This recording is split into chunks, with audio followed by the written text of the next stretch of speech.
Happy Tuesday, FCC. I hope you're ready for our journey today into James chapter 2.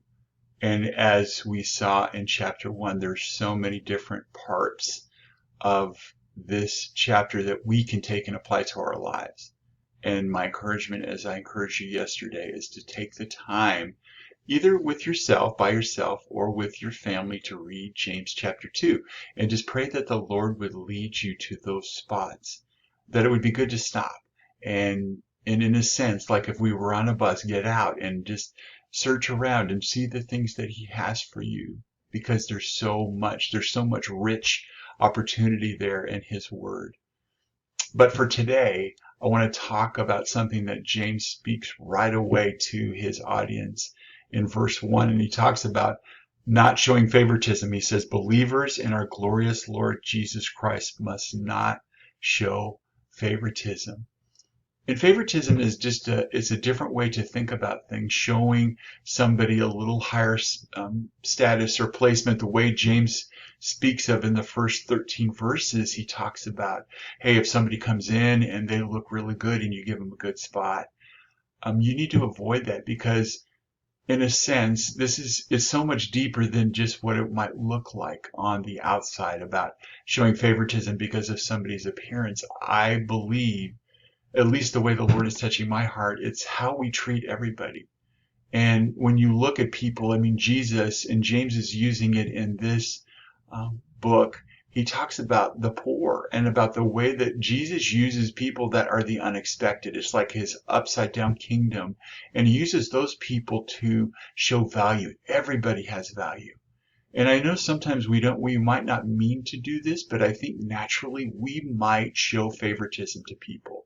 It just becomes part of who we are. People that we like, people that kind of talk the same way that we do or like the same things, and we might tend to show and act in a different way to others. As you're driving, it's like, well, they have the right kind of car, they have the right license plate frame, so I'm going to let them come in front. If somebody has the wrong one, it's like, no way. I'm not doing it. We speed up and don't allow them to do that. And maybe that's just me, and maybe that's not anybody else. But I think the danger is that we have to be able to ask the Lord to help us see things through His eyes. And I try to pray those words every day, but sometimes it's difficult because it might mean that we have to stop. It might mean that we have to put ourselves behind and allow other people to take that place, and to look at people with the loving eyes of Christ, and to value their stories and to value who they are. This study's been done many times, but I read a study this week again about somebody who decided that he was going to, in a small town, act like he was homeless. And so he, dressed himself up and made himself to have that appearance of a homeless person, and then stayed kind of in a general area where a lot of homeless people do. He had a Bible, he was reading it, but he was just noting the comments that people said to him. Some people were just like really upset, like, why are you here? You're interrupting my normal day. You're interrupting the things that I want to look at, and you're changing the scenery to something that I don't want to see. And somebody actually mentioned something about the Bible. He said that's a good book, but that was to the extent of it. No one asked him if he needed help except for another homeless person. So just something to think about. As I grew up at Hollywood Press, this sometimes was a big deal on Sundays when people would come in that weren't dressed appropriately. Most times the security guards would ask them to leave. And so there was a big value on the way people looked and the appearance. Today we might not do that. People dress down for church, and so there's not as much of a stress on appearance. But I think we can still show favoritism.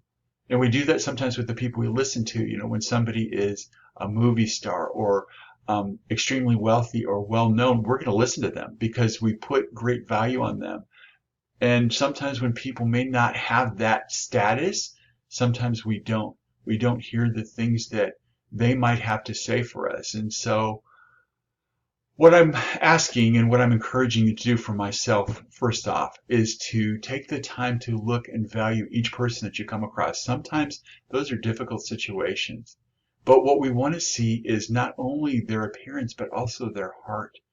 In 1 Samuel we have some ideas there that God looks at a person's heart to know who they really are. That's what we need to do. That's the place where we need to go as we come into different circumstances and see so many people, even during this time. How are we looking at people? How are we valuing them as we have the opportunity, whether it's just the family we have, whether it's going to the market, whether it is out on walks? How are we looking and taking the time to recognize people? Are we interacting with them? Are we waving? Are we trying to be an encouragement? That's up to us. That's the thing that God calls us to do, is to not show favoritism, to show everyone the love of Christ that we have. I believe that that can be an amazing encouragement, an amazing opportunity for us. So just that thought for today. My prayers are with you. May God guide your steps. May God give you His sight, His vision to the people and circumstances that you meet. And may all of us be able to be His light and reflect His life to those around us. We pray these things in the name of the Father and the Son and the Holy Spirit. Amen. Have a great day.